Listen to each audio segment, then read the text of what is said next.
Good evening. Welcome to the March gathering. Yes, I was just waiting to see the image come on in my own YouTube window. All is well. Here we are. So, don't know if you saw me writing in the chat before and if you've already gotten comfortable. Sit comfortably with your feet on the ground,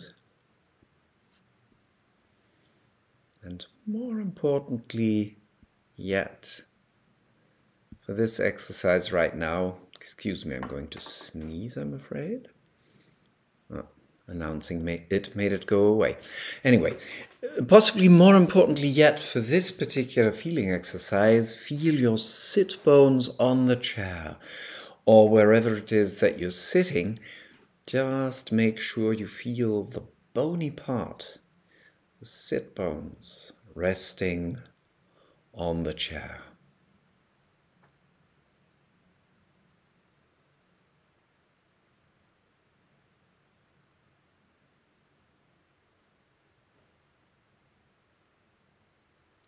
With all of your sensory awareness gathered just there, gathered in that very place,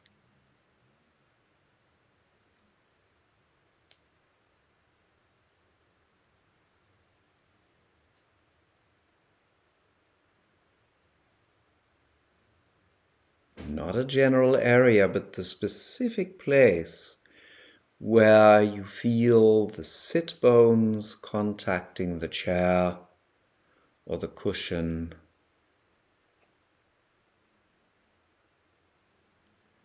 Feel the sort of serenity of bone on bench, bone on chair, bone on cushion. If you're sitting very, very softly, it may be a bit more challenging to feel this.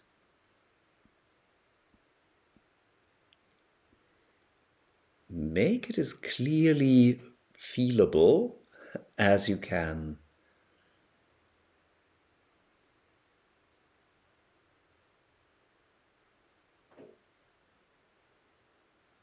Imagine that you could stay in this sensation of the serenity of bone resting on a support for a long time.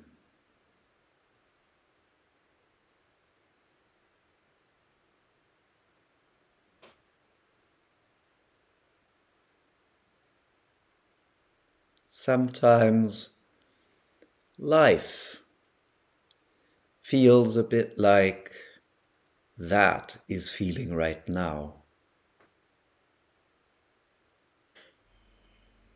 The evidence and simplicity of contact,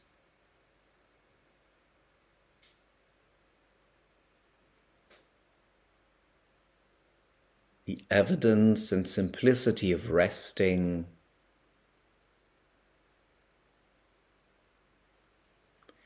the serenity of here's the bone, there's the support it rests on.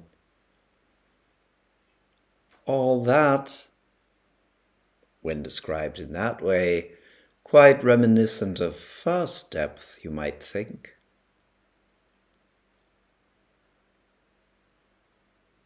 But then, as you feel into the sit bone,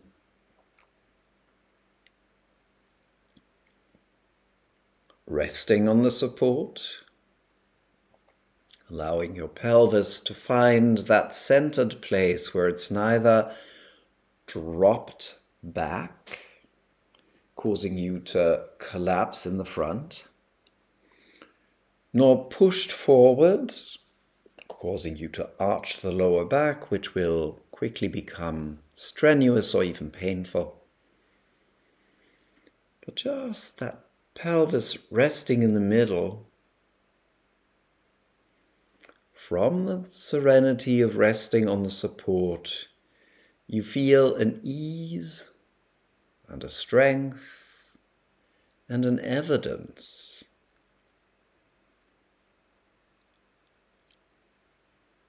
of the pelvis just standing there. Not hanging, not slumped, but standing.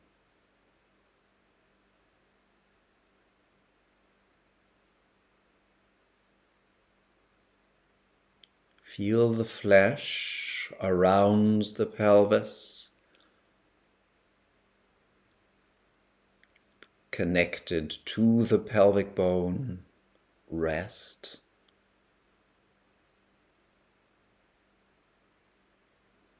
Feel the bone doing the carrying.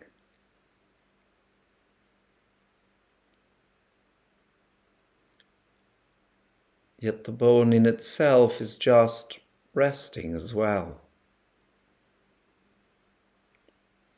From the strong support of the pelvis through the sit bones to the support, feel the spine from the coccyx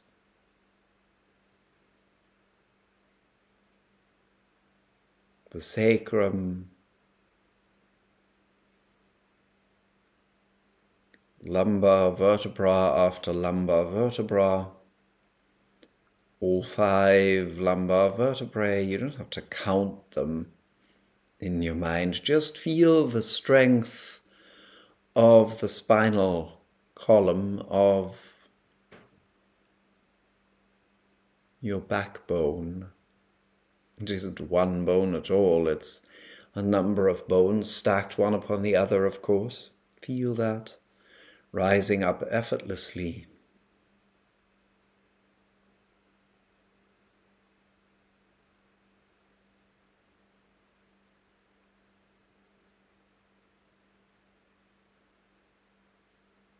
Feel the space between your shoulder blades, the length of your cervical spine and neck, the effortless resting of the head atop the cervical spine as though it had no weight.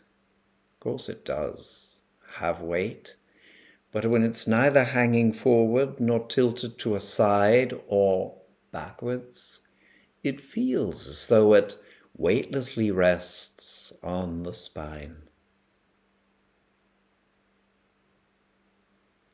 Feel the flesh on your face as much as you can and let it rest. Let it relax as totally, as completely as it can. Feeling to the extent that you can the bony structure of your face and skull.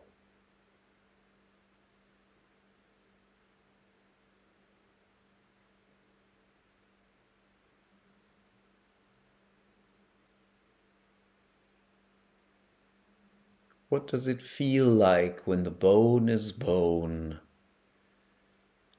And nothing but the bone in your face needs to be bone or stone. The flesh soft, easy, relaxed and movable. The bone strong, serene and stable.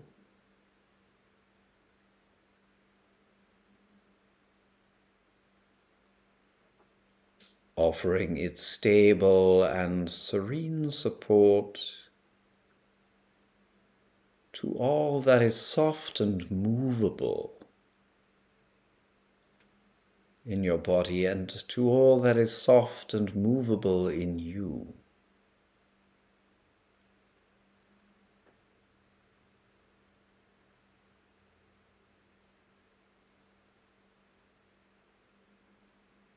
Then gather your sensory awareness at the center of the chest. Let it descend from the facial and skull region where I had you focus it a minute ago to the center of the center of the center of your chest.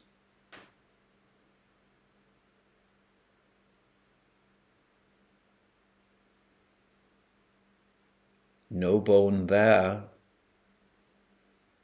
The center of the center of your chest is somewhere between the breastbone and the thoracic vertebrae. You're not looking for any bony sensation here, just a presence that is absolutely centered between front and back and left and right.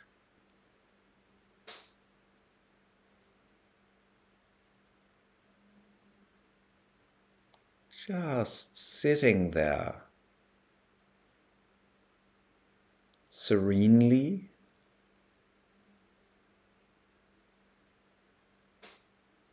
in a fashion that nothing and no one can take that from you.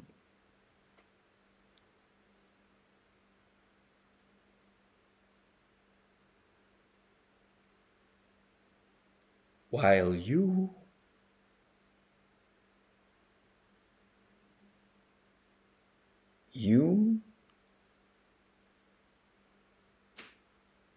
can move it, you can move from there in any direction that you choose, at any time you choose, and with any amplitude, simply to any extent you choose. Feel the center of the center of the center of your chest, just a point, no extension to it. But the point at the center of your chest from which you can move forwards and backwards and sideways and any which way.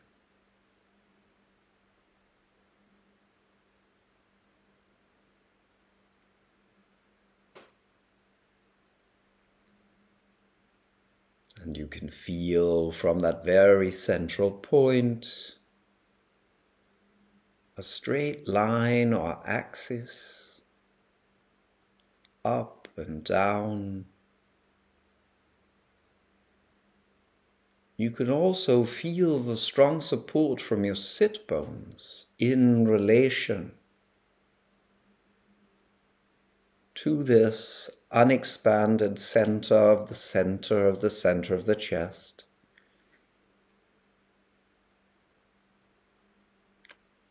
Sit bones unexcitedly and yet almost with a certain pride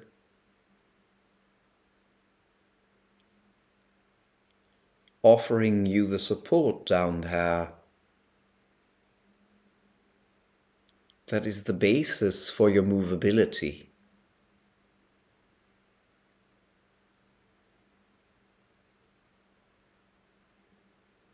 And the place where that movability is most known, and indeed the place where most impulses to move in any which direction will come from, is at the center of the center of the center of the chest.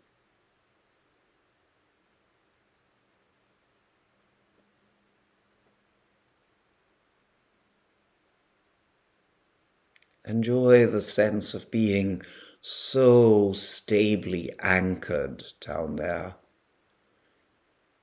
so stably supported and carried by bones that have nothing to get wound up about or stressed out about, concerned about, or even activated by bones that are just being bones, serenely a structure that carries you, serenely a structure that supports movement,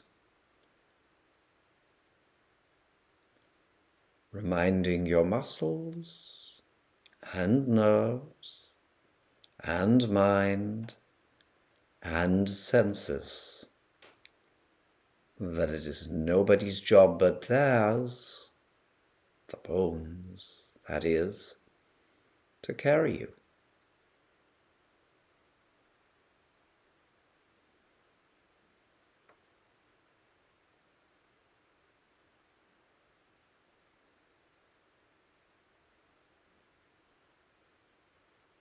Feel this conjunction of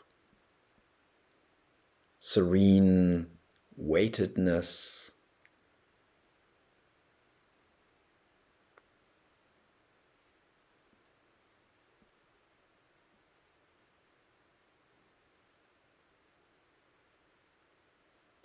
with utter lightness and movability at the center of your chest.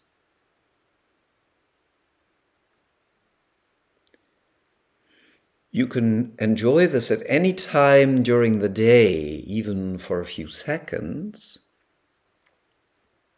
or minutes. And I would greatly recommend that you take it to standing at some point this evening, maybe after the live cast, and over the next few days and weeks. And that indeed you take it walking. When you are standing, when you are walking, it'll be the bones in your feet that you will feel in as direct a contact with the floor as you can. And then feeling the bones in your legs as much as you can. Feeling the bones. Then from the legs it's on to the pelvis and what we've been doing. Feeling the bones doing the carrying. Take the time you need to walk in such a way that you feel that even when you are walking, bones do the carrying, muscles the moving.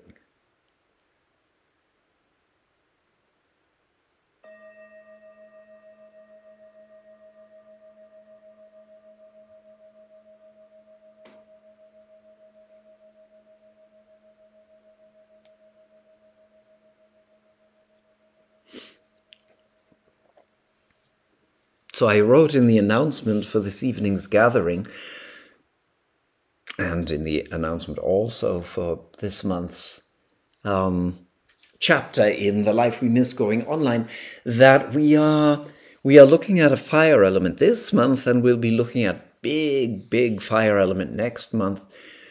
This month I have at times called personal fire.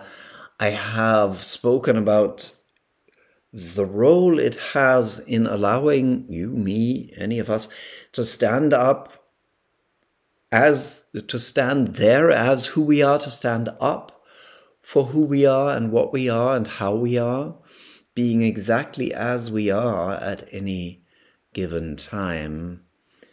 And in the online study circle, in The Life We Miss, the 2 first teaching videos of the 5th depth month are called Fired Up and Glowing, because there is an active and activating and activated principle of 5th depth, which is, what is it? Where do I want to move? And glowing, which is the expression of 5th depth fire of, I don't need to do anything. I just stand here. I'm just glowing with being who I am. So these 2 notions of standing there, like bones do, the part that is stable and strong and fiery in just being what is, being what I am,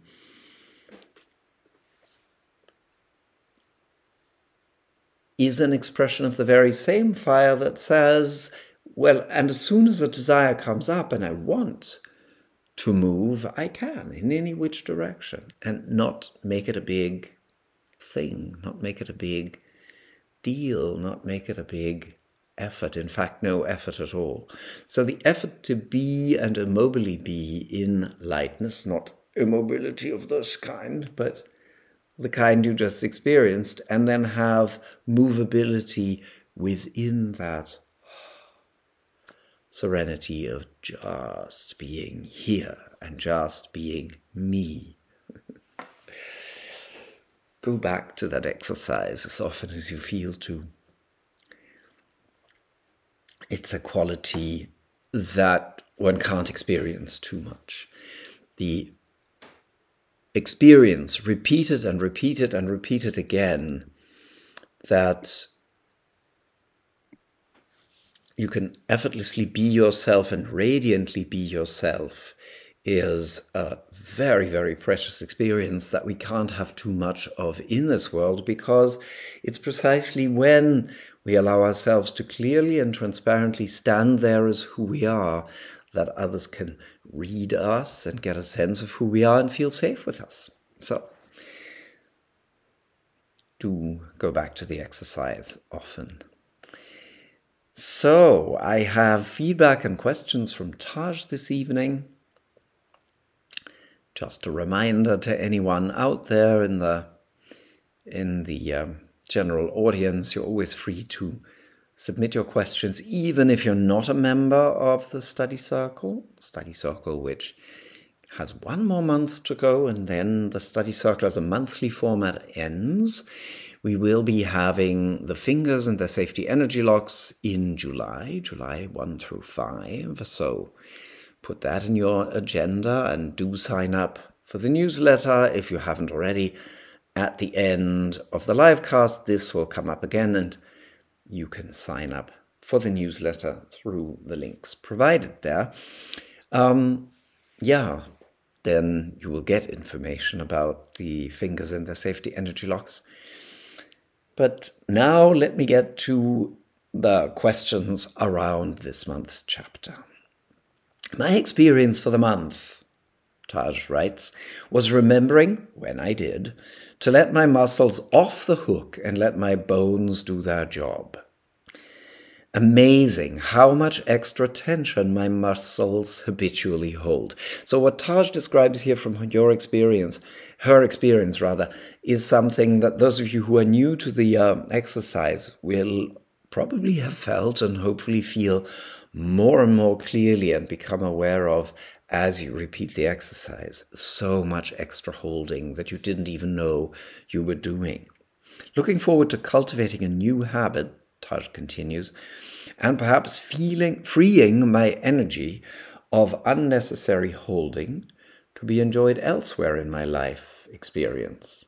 My question for this month was, with reference to something you said on the private online study circle meeting. That's the private live call we do once a month with just the members. The recording of that, by the way, is up. Thank you, Taj, for reminding me that it had not yet made it up into the member area, but it is now up. It's been up since, I believe, this morning, or was it yesterday? You made some reference, back to Taj now, about the safety energy lock sequences not being meant to be practiced on their own like the organ function energy sequences. And that this was the way the 5-day...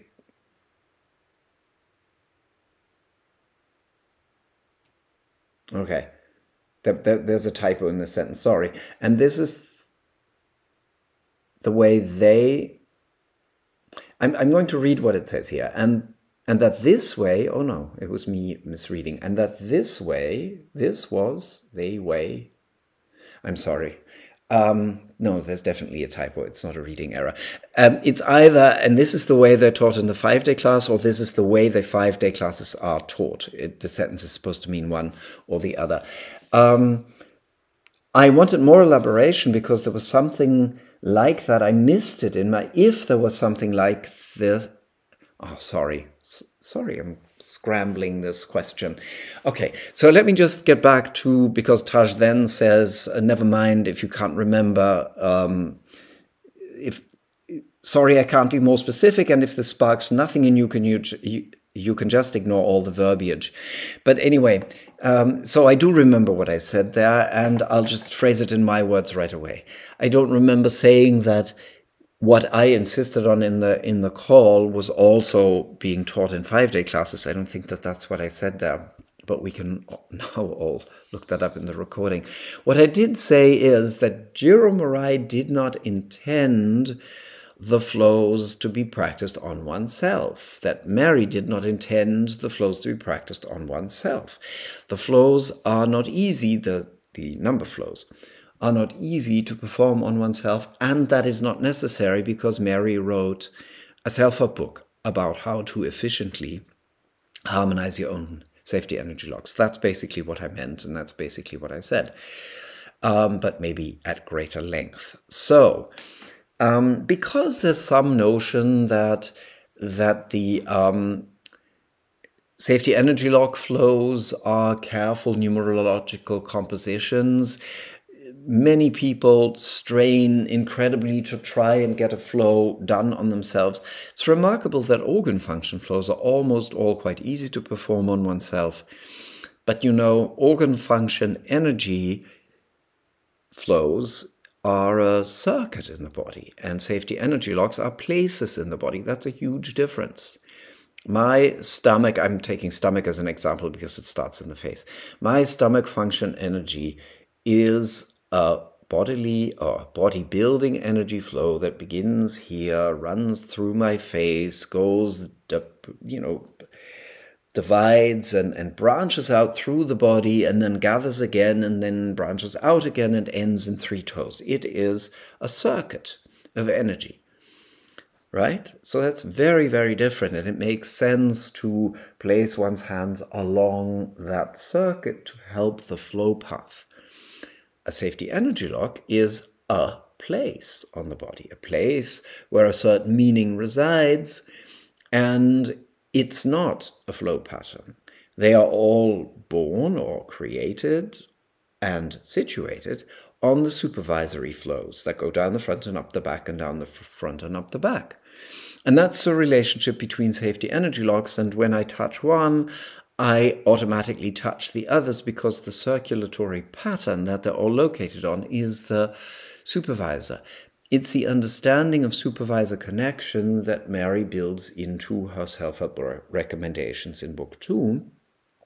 And what we have been told about the way Jeremiah constructed the flows, besides that notion that is that was introduced later, let me say, that flows are, numerologically constructed. Something Haruki Kato said about number flows is in his understanding, each step of each number flow is 1, 2, a possible quickie to open that safety energy lock.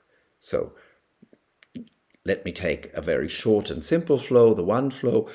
2 and 1 is a possible helper for safety energy lock number 1. 2 and 5 is a possible helper for the safety energy lock number 1. And so is 2 and 7. Rather than when you hold the 2 with first the 1, then the 5, then the 7, you're doing the only correct thing one could possibly and conceivably do because of sacred numerology or something to open safety energy lock number 1. That is not the understanding that Haruki Kato gleaned from what Jeremiah explained to him, but maybe he talked to Mary more about the meaning of numbers than he did to Kato. Maybe, though, Mary developed her own interest in numerology and just added some very, very limited amount of information in her teaching to us. Others then picked it up later and added more layers of their own numerological interest and interpretation, but that's neither from Mary nor necessarily from Jeremiah. And according to Kato, not at all from Jeremiah, but we don't know that. We don't know how he talked to each of his students. One thing I would like to add to this is Jeremiah wrote down the number flows as generalizations, he expressly said to Kato. Generalizations of how one might approach energy locks. He, as far as we know, worked sort of custom-tailored flows on every client. He would always follow his perception in the moment. So and he knew not everybody had the kind of knowledge and the kind of sensitivity to do that with the same confidence that he had. And therefore, if he wanted this art to live on, he needed to write something down that would be useful for people who didn't have the level of artistry that motivated him or that animated him, that he used. But since Mary always insisted that Jinshin-jitsu is an art, I always clearly understood that to mean that we are invited and indeed called upon to develop our own artistry, and the respect for the method we have learned shouldn't blind us to that, shouldn't keep us from that, or even sway us from it. And I don't mean by that, once you know your stuff, never do the flows from the books again. Do the flows from the books on others in as far as you're in love with them.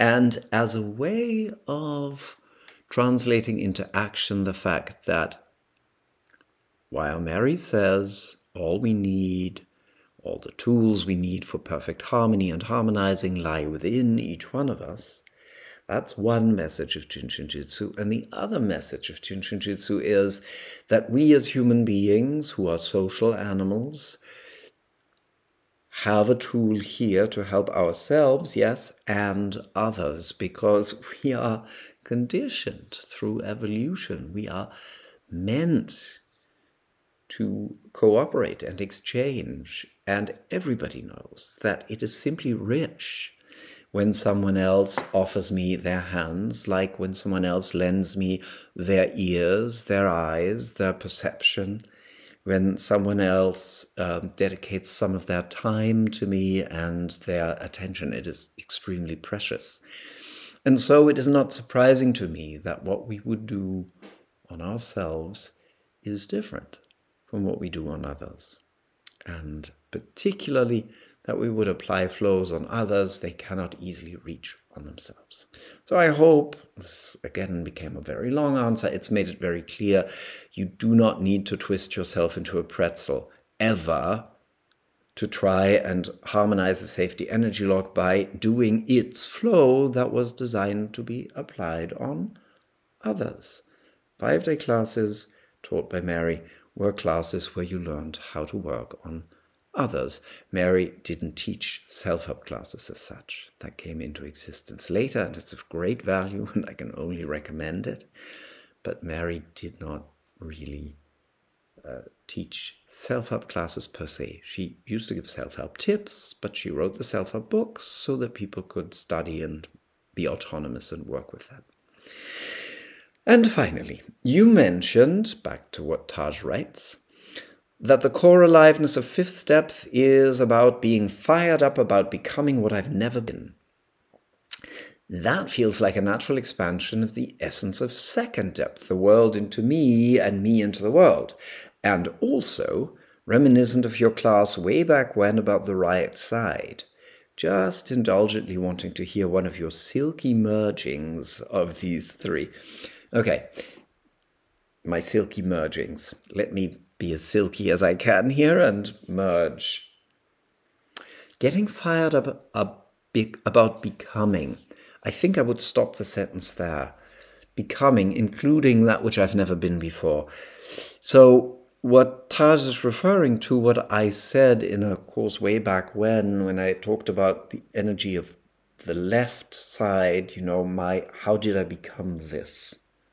And the right side, what am I becoming now? Yeah, it's that becoming. What I had you feel out for in the feeling exercise, this movability, the more I feel supported, the more I feel that the part of me that's solid and serene and ancient enough to do the carrying is doing the carrying, the more I feel that the part of me that harbors desire is free to move. That desire isn't the, oh, here I am standing and solid and stuck, but I would like to move. Boy, would I like to move. You know, there's no contradiction. There's this, here I am, I'm this. And because I am this and I see the world the way I see it and I feel myself the way I feel myself, I must therefore speak this truth of mine and act this truth of mine. So there's that to me is the beauty of it. The what I've never been before, We're always becoming something that we've never been before. But what I see as the key gem of fifth depth is I'm all fired up about being alive, period. Being alive implies becoming all the time. But in as far as it is, here I stand and I don't have to hide from anyone or anyone's scrutiny. I don't have to subject to anyone's scrutiny, as a matter of fact. It's also being fired up about everything I have already become, which would be left side in this telling, right? So I am glowing with what I have become and also fired up about what I have yet to become. It's both, right? Fifth depth counts as one of the depths of the energy of generation. In other words, the energy of what I have become. How did I get to be this? What am I now? And fired up about being who I am and what I am and becoming. And as soon as I say becoming, what I've never been before is implicit in that. So, natural continuation of second depth, you said. Second depth is me into the world, world into me. Fifth depth to me is me in the midst of the world. It's me as the center of the world. This is me already beginning to remember that I am what Mary calls, or actually not Mary, what Mary translates as honorific center of the universe. Next month, when we look at capital F fire, we will be reminded, among other things, of the original Japanese name for the main central flow, which is sixth depth fire, big, big fire, which in Japanese as Ame no Minaka Nushi no Kami or Ame no Minaka Nushi no Mikoto, it could be Kami or Mikoto at the end, Mary translates as divine presence or presence of all that is or presence of universal energy in the honorific center of the universe. The relative center of the universe sounds a lot less honorable than honorific center of the universe, but it basically indicates the same thing. As far as you're concerned, you are the center of the universe. As far as I'm concerned, I'm the center of the universe. To be all fired up about that, knowing that it is true for me, while knowing it's also true for you. You be the center of your world. I'll do my job of being the center of my world. Fired up about the fact that nobody lives the experience of being a human being in this world the exact same way as I do, because I do it from here. You do it from there. So I'm all fired up about that. I'm all glowing with it, with that honorific center of the universe-ness. That it's just such a joy to be alive, me in the midst of the world. So you see, that's of course the depths are deeply connected, but to me that's not so much an extension of I'm letting the world deeply into me. I'm letting the world get under my skin. Fifth depth doesn't even know what it means to let anything get under your skin. And then letting me get into the world's valleys and highs and lows and ups and downs and crevices and cracks and dark places and bright places and light places, the me out into the world. There's a whole world out there. Fifth depth might at times think, really, is there anything besides me in this universe? Is not everything I'm seeing just me? Am I not it? Could almost be that. So the intensity of wanting to taste life and taste the world and savor the world and have the world inside of me, that is second depth, whereas here I am, the diamond in the center of the world, is fifth depth. I hope the contrast makes sense, as it does, I'm sure, some level of commonality between the two. And that brings us to the end already of the questions and remarks and feedback I have for today.